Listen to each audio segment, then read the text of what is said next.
Kamatayan lang ang pwede maghiwalay sa mag-asawa. Kaya ho yung mga gusto mag-asawa, pakiusap, tingnan nyo muna ugali. Dahil mahirap na.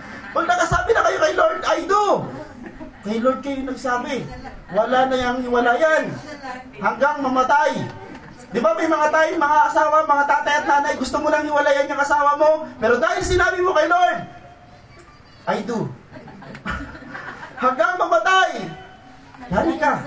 Hindi ka nagsabi doon sa kaharap mo, sa asawa at sa asawa mo, sa pari o sa pastor. Sa Diyos ka nagsabi. Ang pag-aasawa ho hanggang kamatayan.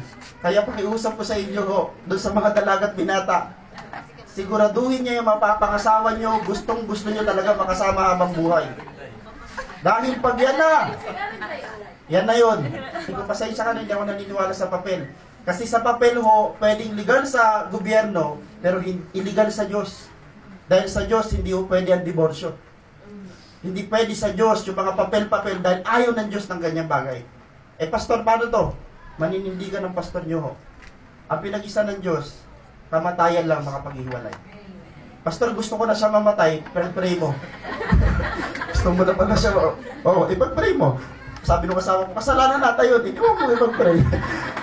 Dali mag-uusap. Tama? Ay, pastor, hindi na maganda tingnan eh. Eh kayo po, sabi ko sa inyo, pag mag-asawa na, kakamot ka sa ulo kasi kahit ayaw mo na, siya pa rin yan. Yan lang isang bagay na di mo pwede iwan sa 2024 kasi isasama mo pa rin yan sa 2025. Kakamot ka sa ulo, pasensya ka na, yan ang sinabi mong I do. Yung mga binata talaga, pwede pa kayo magpasya. Pwede pa magsabing, ay hindi pala. Pwede pa ho.